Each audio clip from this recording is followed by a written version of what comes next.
So, rounding out today's videos, we're going to be talking about not just the Dominaria spoilers that happened today, but we're going to go over the Dominaria spoilers that came out throughout the week last week. Because didn't really get actually official stuff, like official spoilers, but now pretty much official spoilers have now started. So I'm just going to run down the list here. Obviously, I will at least start with the headliner, and that is the WeatherLight itself has now been brought to card officially. Where are you right now? There you are. WeatherLight. So the WeatherLight is a 4/5 flying vehicle, or legendary artifact, mythic rare, 4 of any color, crew 3. Right off the bat, if this didn't have any abilities, it'd be a solid card right off the bat with just those stats and flying. But whenever it deals combat damage to a player, look at the top 5 cards of your library. You may reveal a historic card from them, which is any artifact, legendary, or sagas. Reveal a historic card from among them and put it into your hand. Put the rest on the bottom of your library in any order. So essentially you're getting a Search Scry and a big, meaty, pound-you-in-the-face card. This is a great card. This is a very, very good card. I can definitely see me playing it. I'm certain if I'm in the pre-release or whatever, which I can't guarantee I'm going to play the pre-release. I want to, but because I haven't been to one in probably the last couple sets, but it's because I don't usually get the day off, unfortunately. It just doesn't coincide. But probably will go to at least the release event, which take care of. Yeah, that should be fun. Be her first event. So yeah, and we also have Board the WeatherLight, which is 1 white, 1 of any color for an uncommon sorcery. Look at the top 5 cards of your library. You may reveal a historic card from among them and put it into your hand and put the rest on the bottom of your library in any random order. Essentially, if I'm getting that correct, is that 5 cards? Yep, top 5. Essentially, it is that basically the WeatherLight actually has the effect of Board the WeatherLight attached to it. So that effect is pretty solid in its own right. You add that onto the actual ship itself, it becomes a pretty formidable card. So right on for that. Now we do have Follow the Thrawn, which is the white enchantment, which I believe, no, I've actually gone over these. No, I've gone over those two. Let's see here. New one. Karn's Temple Sundering. Which, right at the bat, if nothing else, I love the artwork on this. This artwork is freaking, I need this in foil. I need to find this in foil. But 2 blue, 4 of any color for a legendary sorcerer, which means you need a legendary creature or planeswalker to play it. Target player takes an extra turn after this one. Return up to 1 target non-land permanent to its owner's hand and exile Karn's Temple Sundering. Now, usually the extra turn effects these days exist only in Mythic Rare, so to have this at Rare is extremely powerful, particularly if you have some non-land permanents. Yeah, particularly if you just have some small fry, but with either your planeswalker or legendary, you can just bump that. You can play multiple copies of this. So, unlike the thing with normal legendary sorceries, as opposed to just legendary creatures and planeswalkers, you can use multiple versions of these without any real negative repercussions to yourself. So this thing's great, absolutely. The Miriam's Conjecture. 1 blue, 4 of any color for a rare saga enchantment. As we know, the sagas are, when it comes up, put a lore counter. When your draw phase comes, afterwards, you put a lore counter on it. So, the first one, when it comes out, return target instant card from your graveyard to your hand. Right at the bat, that's pretty solid. For 5 mana, though, little, not quite to par. But then, on turn next counter, return target sorcery card from your graveyard to your hand. Depending on what you got in there, it can be very valuable. And then when you sacrifice it, until end of turn, you may, whenever you cast an instant or sorcery spell, you may copy it. You may choose a new target, new targets for each copy. That's a big one, particularly because you'll play this when you have the ability to play 5 mana, assuming.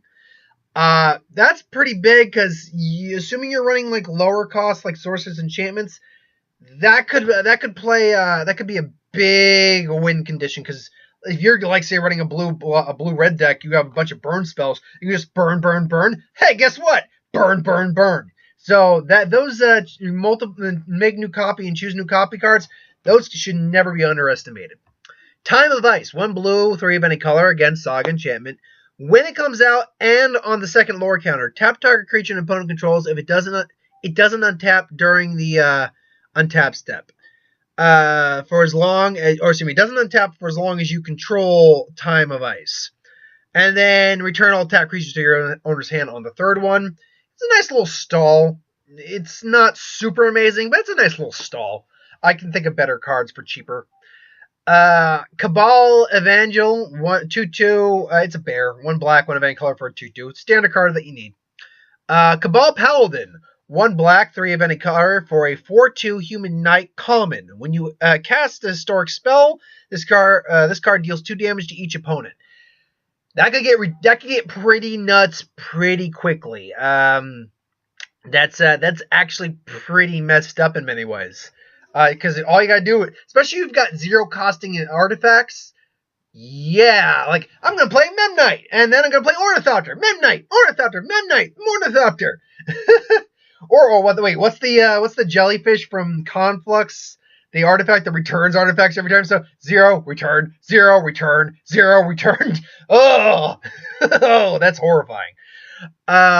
So yeah, that card's gonna need to be dealt with pretty quick. Luckily, things like cast damage destroys non-target legendary or target non-legendary. Calgeo Skinwitch, 1 black, 1 of any color for a 1/3 human wizard with kicker 3 in black, 4 altogether. So 1 black, 3 of any color. When it enters the battlefield, if it was kicked, each opponent discards 2 cards. So essentially, early game you'll have a 1/3 that does nothing, which is early game. That's fine.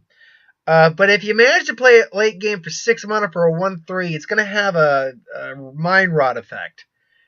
Again, I can think about cards that do this better. It's too expensive. Demon Lord Belzelok. Basically, Liliana's last demon. 6/6 for a 6 mana, 2 black, 4 of any color, for a 6/6 flying trample Elder Demon. They put Elder on Demon. That's pretty boss. When this creature enters the battlefield, I'd say that whenever I have a little difficulty pronouncing the names. Exile cards from the top of your library until you exile a non-land card. Then put that card into your hand. If that card's converted mana cost is 4 or greater, repeat this process. This creature deals damage to you for each card put into your hand this way. On its own, a 6/6 flying trampler would be nasty. This thing is a damn beast. This thing is a commander. This thing is a search engine. If you're playing it in the right deck, which I have a white-black demon deck, which would have lifelink, so the life loss doesn't mean anything. As long as you're not wheeling a lot of big shit, that doesn't really matter. That wouldn't really matter to play with. This thing's an all-star. Hey, now you're an all-star because you get him on a go play. We have the mirror version of that Knight of, was it Grace? Was it? No, wait, where are you? Yeah, Knight of Grace. We got the Knight of Malice. It's the exact same thing but reversed. So it is 2/2 for a 1 black, 1 of any color 2 for a 2/2 human knight with first strike, hexproof from white, and if someone controls a white permanent, it has +1/+up. So solid even without the white pump up. The First Eruption, 1 black, 1 red, 2 of any color for, a saga enchantment. We've already explained what they do. When it first comes out, it deals 1 damage to each creature without flying. Good for wiping out the small ones. On the second turn, it adds 2 red mana. That's pretty good. It's a rare, by the way. On turn 3, sacrifice a mountain. If you do, first, this card deals 3 damage to each creature. Now, here's the thing.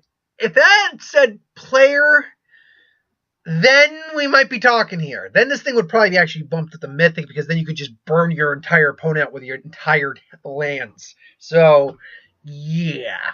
But overall, it's fine. It's okay. Flame of Keld, 1 red, 2 of any color for an uncommon. I've actually gone over that one now that I look at it.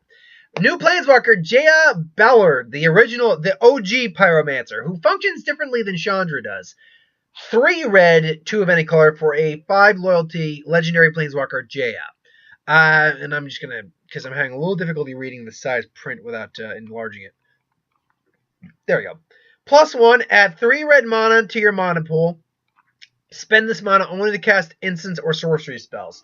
Great in the burn deck, so right off the bat, there's value. Another +1. She has 2 +1s. Discard up to 3 cards, then draw that many cards. It says up to and that many.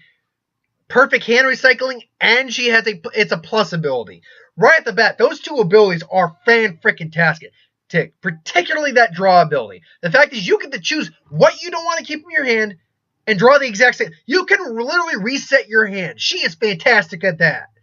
Then at -8 for ultimate, which would not theoretically be hard to get so long as you got something to block for a few turns, you get an emblem with you may cast instant or sorcery cards from your graveyard. If you cast cards this way, that would put in your basically exile cards that you cast from your graveyard. Now, that's pretty good too. Now, it's clear that she's a spell-heavy planeswalker in terms that she cares about instant sorcery spells. Problem is that I'm guessing that first ability is supposed to kind of give her maybe some protection, but it doesn't. It doesn't destroy anything. It doesn't counter anything. It doesn't exile anything. It doesn't tap anything. And it doesn't create anything besides mana that doesn't protect her long term. It doesn't protect her the following turn. So, well, I really like, she's a support planeswalker is what she is. She's a support for your deck. She can't protect herself though. She doesn't have the power to protect herself, which from a lore's perspective might actually make sense because this is a much older Jaya. Because she doesn't have the power that she used to anymore. So that does theoretically make sense in why she'd be that weak in terms of not being able to protect herself. But still, I don't know. I'm not certain on that one. In terms of her protecting her. Overall, I like the card very much, but still.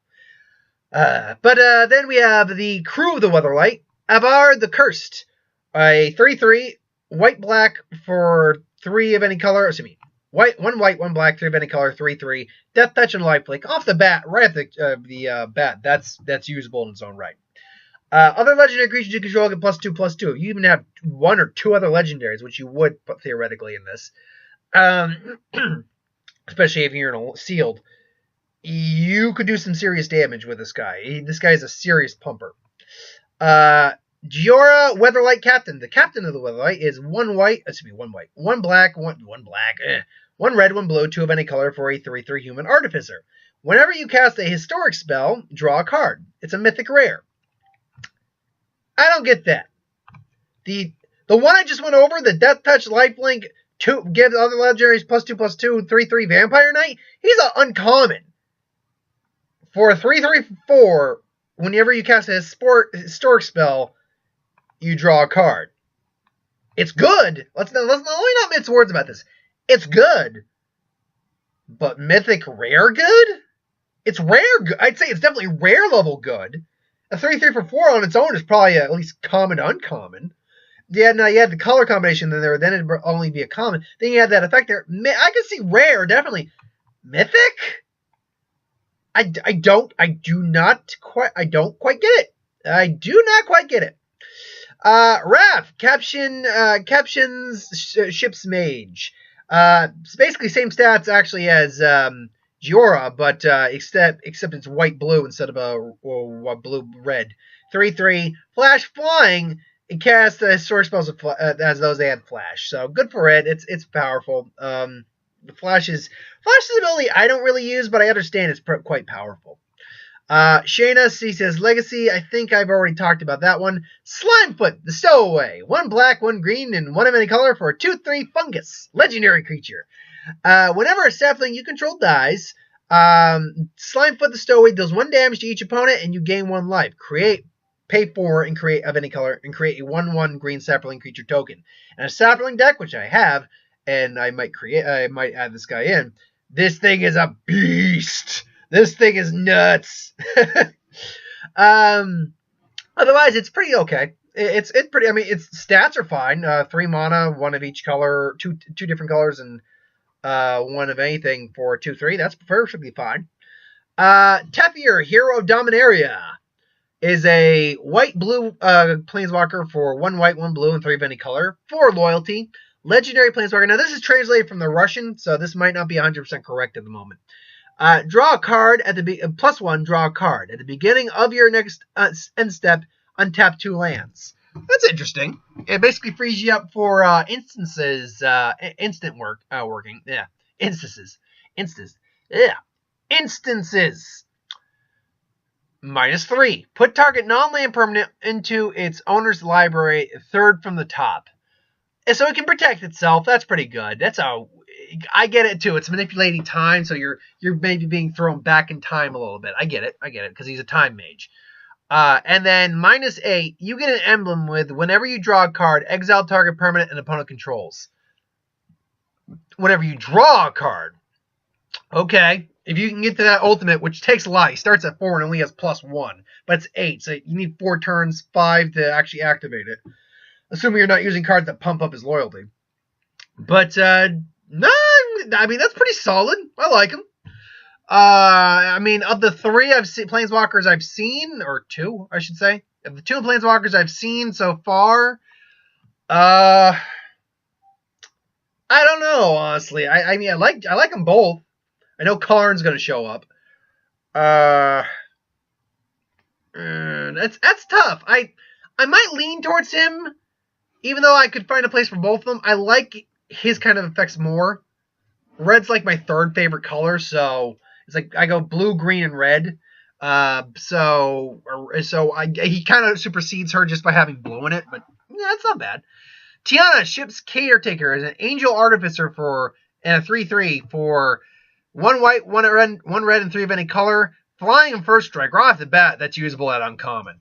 Whenever an aura or equipment you control is put into the graveyard from the battlefield, you may return that card to its owner's hand at the beginning of the next end step. That's pretty. Basically, your equipment and auras don't die as long as she's around. That's pretty good. That's pretty solid. Black Blade Reforged, 2 of any color. Equip costs 7, but if you equip it to a legendary, it costs 3. You get +1/+1 for each land you control. Let's see here. If you play it on turn 2, and then you got it, assuming you don't have a legendary, you have to wait 7. Because that's the thing about that is, this thing is just a ticking time clock. Depending on what you put it on, it's going to just get bigger, and the creature's just going to get bigger. So it all depends on the creature that you actually have it on. Overall, it's pretty nice, though. I can see me using it in some way. So Ice Manipulator, 4 of any color for an uncommon artifact. Pay one of any color. Tap this card, and tap this card. Tap target artifact, creature, or land. It's a pretty basic kind of card. It's going to be usable in certain ways, but it's overall just okay. And then we got a Mox. They gave us another Mox. This one is the Mox Amber 0, which all the Moxes tend to be. Add 1 mana of any color among legendary creatures and planeswalkers you control. That's interesting. So essentially, this is not going to mean anything on turn 1. Not like, say, a Mox Opal or Mox or Black Lotus or something like that. It's not going to mean anything there. But you get a little sap there. It's fine. It's not going to mean really anything in the opening gameplay. However, if you're, running heavily legendaries and things along those lines, then, which you would be in these sealed events, and even maybe with the standard coming soon, I can see this being pretty effective. It's free, so if nothing else, you can activate things like your historic abilities, or cards that go off historic, things along those lines. So, no, I can dig it. I can dig on that. Not quite what I would want, but I can dig on that. But anyway, that is the Dominaria spoilers for today. I'll probably be back tomorrow and throughout the week, so keep your eyes out for those. Thanks for watching. I hope you enjoyed. Like, comment, share, and subscribe. As always, if you want us to review something, put in the comments below. Let us know. We'll do a review of it at some point. Ideas for who would win, Star Wars, Superhero Magic, what if, anything I do on the channel, put those in the comments below as well. I'll get to those at some point. And, yeah. So, who would wins will be up till Wednesday. Quiet Places this week. Dominaria. And maybe some other stuff. Anyway, thanks for watching. Later, folks.